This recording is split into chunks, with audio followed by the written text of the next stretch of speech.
चक्रव्यूह. आम्ही जेव्हा डॉक्टरच्या चक्करमध्ये जातो तर तिथून मला नाही वाटत की परत येण्याचा कोणत्याही क्रॉनिक आजारांबद्दल बोलतो. मग त्याच्यामध्ये आपण परवाच्या दिवशी या ठिकाणी उदाहरण ऐकलं. माझे पाचे जावई होते, त्यांनी या ठिकाणून सांगितलं आपल्याला. मला म्हणजे त्यांना ते सांगितलेलं तुम्हाला किती समजलंय मला माहित नाही, पण मी थोडक्यात त्यांचा अनुभव सांगतो की मला फक्त एक दिवस फोन आला आमच्या भाषेचा की मामा डॉक्टरनी सांगितलं की यांना घरी घेऊन जा आणि यांची सेवा करा. म्हणजे तुम्ही लक्षात घ्या, हे कोणत्या स्टेजला डॉक्टर सांगतात की जेव्हा हतबल असतात डॉक्टर, दोन्ही किडन्या फेल्युअर, दोन्ही किडन्याची हिस्ट्री डायलिसिसची, त्याच्यानंतर हार्टमध्ये 8 ते 9 ब्लॉकेजेस आणि मुळव्याधमध्ये कंटिन्यू ब्लिडिंग झालं. या कंडिशनमध्ये डॉक्टरने सांगितलं आम्ही ऑपरेट करू शकत नाही, यांना घरी घेऊन जा. आणि त्यांना व्हीलचेअरवर टॉयलेटपर्यंत न्यायचे. 5 पावलं सुद्धा चालू नका म्हटलं. मी दवाखान्यात गेलो, भाजीला सांगितलं मी येतो. 2 तास मी दवाखान्यात बसलो आणि काउन्सिलिंग केली त्यांची. मी त्यांना फक्त एकच शब्द सांगितला, म्हटलं दिलीपराव तिकीट फाटलेलं आहे आपलं, कन्फर्म आहे. डॉक्टरने सांगितलं कन्फर्म आहे, तर आता असंही जाणं तसं जाणं. आता माझं फक्त ऐका आणि तुम्ही अकलूजच्या शिबिराला. आणि ते काय परमेश्वरी कृपा झाली त्यांचं. बघा, कृपा झाल्याशिवाय काहीच होणार नाही.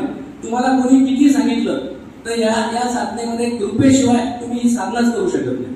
गुरुंची कृपा असल्याशिवाय साधना ही इम्पॉसिबल. आता गुरुजींनी जरी सांगितलं स्वामीजींनी या ठिकाणी की मला बघून आले आणि महाराज म्हटले की माझ्यामुळे सूर्यवंशीमुळे माझ्यामुळे होऊ शकत नाही, स्वामीजींची जर कृपा नसली तर मी काहीच करू शकलो नसतो. आजही मी सांगतो की ही साधना फक्त गुरुकृपेशिवाय तुम्ही करू शकत नाही. माझी स्वतःची धारणा आहे. त्यांच्यावरती कृपा झाली आमच्या त्या जावयांवर. ते अकलूजला गेले आणि 5व्या ते 6व्या दिवशी त्यांनी मला फोन केला की मामाजी काय गजब आहे मला एकदम. अहो हे मला मुळव्याध माझी कुठे तयार झाली मला माहित नाही आणि मी एवढा फिट वाटायला लागलो म्हणे आता मला. की तिथून आल्यानंतर ते पंक्च्युएटली त्यांनी फॉलो केलं. ते लगेच 3 महिन्यानंतर माझ्यासोबत मेरठला आले.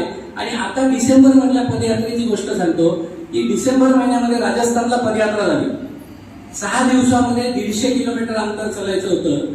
तर आमचे जे जावई ज्यांनी ते अनुभव सांगितला, ज्याला डॉक्टरनी सांगितलं होतं की 5 स्टेप तुम्ही टॉयलेट पर्यंत जाऊ नका, चालू नका, त्यांनी 150 किलोमीटर फास्टिंग पदयात्रा कंप्लीट केली. ती माझ्या पुढे.